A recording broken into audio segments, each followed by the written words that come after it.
Réhabilitation d'une école primaire, réfection de tableaux de classe et don de 17 ordinateurs et mobilier aux écoles primaires de la sous-préfecture d'Asséni-Mafia.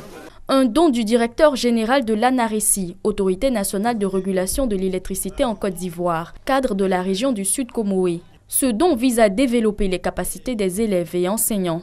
Le sens de ce geste-là, c'est une contribution pour aider la jeunesse, aider à l'éducation de notre jeunesse, à la formation de la jeunesse. Parce que c'est grâce à cette jeunesse-là que nous pourrons demain développer valablement et avoir les moyens humains pour développer notre localité à ce qui est à cela. À cette occasion, les 84 enseignants de cette sous-préfecture ont été célébrés. Le COGES et le parrain Hippolyte Ebayenchi ont salué le travail abattu en faveur de l'éducation des élèves. En présence des autorités locales et du roi d'Asséni-Mafia, Sa Majesté Nanan Aoulafia Mossou V, le COGES a plaidé pour la réhabilitation des latrines dans les établissements primaires et pour l'électrification dans certains villages.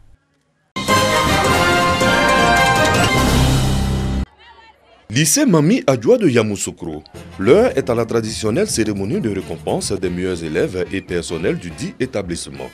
Durant toute une année, ces jeunes filles de la 6e à la terminale et ces serviteurs de l'État ont fait montre de leur savoir-faire et savoir-être avec des résultats impressionnants. Dès lors, pour les responsables de l'école, le temps de la célébration s'impose. Dans un monde en perpétuelle mutation et de plus en plus compétitif, notre société et principalement notre jeunesse a besoin de repères. L'exaltation du mérite apparaît dans ce sens comme un devoir moral et même une exigence républicaine. 3 jeunes filles, Kone Nancho Atara du premier cycle, Blé Aurore Désiré et Touro Chéri du second cycle ont raflé les super prix Ali Kader Koulibaly, agent comptable principal du Trésor de Côte d'Ivoire. Des prix composés d'un ordinateur portable, d'un trophée et d'un compte bancaire de 150 000 francs CFA pour chacune d'entre elles. Les efforts de ces jeunes filles sont à la dimension de l'engagement du parrain qui est au service de l'administration ivoirienne. Si nous aspirons à une meilleure société, il nous faut dès maintenant transmettre des valeurs qui incarnent la perpétuation de l'idéal d'union, de travail et de discipline sur lesquels les pères fondateurs de ce beau pays ont bâti la société ivoirienne. Dans la salle, des danses, la joie débordante des élèves, des enseignants, des personnels et autres parents d'élèves avaient la saveur des vacances scolaires qui arrivent à grands pas.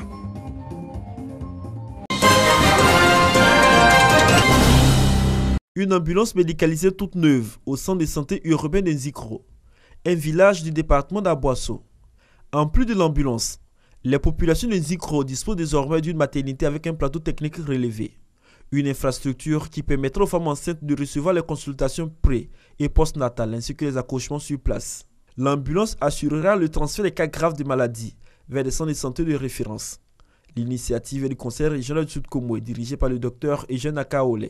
Il soutient que la santé occupe une place essentielle dans sa politique de développement de la région du Sud Comoé.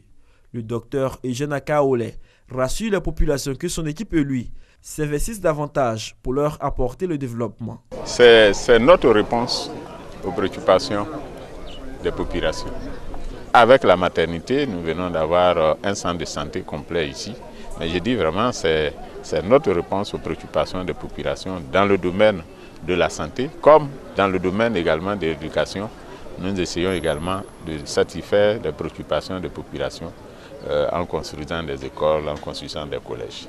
C'est le souhait du président de la République. C'est ce que prône le président de la République. C'est-à-dire qu'il ne faut pas attendre tout de l'État. Il ne faut pas attendre non plus tout des collectivités. Il faut que ceux qui ont en charge la gestion des collectivités se comportent comme le président du conseil régional Akaole. Le docteur Eugène Akaole appelle les femmes à fréquenter la maternité en cas de nécessité et à se détourner des traitements traditionnels. Les populations satisfaites ont traduit leur reconnaissance au président du conseil régional du Sud Comoé. Elles souhaitent par ailleurs bénéficier de la construction d'un collège de proximité pour suivre les enfants sur place.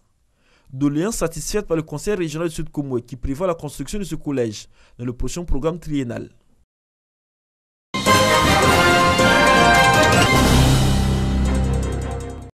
La société coopérative Tiboni de Gbalébouo, sous-préfecture d'Okruyo, dans le département de Soubré, a offert 60 tonnes d'engrais, 400 machettes, 400 limes et 1 million de francs CFA à ses producteurs membres.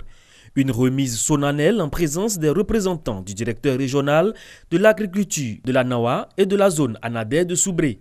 Ils ont relevé les performances de la coopérative Tiboni qui s'est illustrée lors de la dernière campagne cacaoyère avec 9000 tonnes de fèves commercialisées. Selon Bambam Brahimman, président de cette coopérative, les membres de Tiboni au nombre de 634 sont à féliciter parce qu'il, dit-il, du chemin a été parcouru. Depuis sa création en 2014, la coopérative n'avait réalisé pareil exploit. Il engage donc tous les producteurs à maintenir le cap et continuer d'œuvrer pour la durabilité de la cacaoculture. Au plan social, les revenus générés par la commercialisation de la campagne 2017 a permis d'apporter une contribution significative à la construction du centre de santé de Gbalébouo et une aide aux femmes membres de Tiboni pour la réalisation d'activités complémentaires génératrices de revenus. Pour la fin de la campagne 2018, le PCA de cette société coopérative envisage la construction d'une école primaire pour faciliter la scolarisation des enfants des producteurs membres. La coopérative Tiboni est une coopérative avec conseil d'administration. Elle engage ses producteurs membres à persévérer dans l'effort en restant toujours fidèles au respect des normes agricoles pour offrir du cacao de bonne qualité à la coopérative.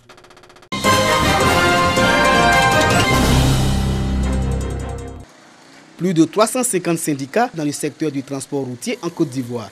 Cette pléthore de représentants des acteurs dans le secteur est à la base de l'anarchie qui règne chez les transporteurs. De l'anarchie, du vol, du banditisme. Les passagers partaient n'importe comment et ça n'arrangeait pas la population, ça n'arrangeait pas nous transporteurs. Pourtant, le transport routier constitue l'un des poumons de l'économie ivoirienne. Pour mettre de l'ordre dans le milieu du transport, ces syndicats ont décidé d'unir leurs forces. Depuis quelques années, le Haut Conseil du patronat des entreprises du transport routier en Côte d'Ivoire tente de réorganiser le secteur. Les régions et départements du pays sont visités pour l'installation des différentes délégations. Le directeur général de cette structure a officiellement installé le délégué de Tiébissou. L'idée aujourd'hui pour les entrepreneurs, c'est de tout faire pour que l'organisation du secteur du transport devienne une réalité afin que la question de la mobilité de nos populations soit assurée en toute sérénité, dans la sécurité, dans un environnement de responsabilité des acteurs du secteur du transport. La question de la richesse de la compétitivité des entreprises de transport routier en Côte d'Ivoire, que ce soit des petits transporteurs ou des grands transports, devienne une réalité avec ce qu'on appelle un Ivoirien nouveau, c'est-à-dire un transporteur nouveau. Ibrahima Diaby a exhorté les transporteurs à abandonner la course à l'argent pour faire place à l'organisation. Cette action de cohésion est bien perçue par les autorités administratives. Des tickets du Haut Conseil du patronat des entreprises du transport routier de Côte d'Ivoire ont été remis aux responsables locaux pour faciliter leur travail sur le terrain.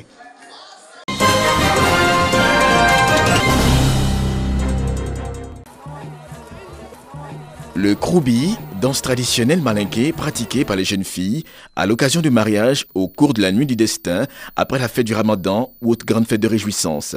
Danse au cours de laquelle les jeunes filles portent des habits d'apparat tenant en main des queues de chevaux qu'elles balancent dans des gestes synchronisés. Un patrimoine culturel qui a malheureusement pris du plomb dans l'aile avec le temps.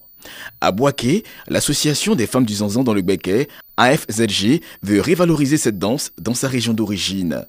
Pour atteindre cet objectif, les membres de cette association ont initié la première édition du kroubi dans le cadre du lancement officiel de leur activité. Depuis notre enfance, le kroubi a pris un coup avec nos mamans. On n'assistait plus à la cérémonie de kroubi après la fête de Ramadan. Ce qui était une difficulté pour nos jeunes mariés. Nous qui sommes la relève, on avait la lourde tâche de faire renaître le kroubi à la population du Béquet.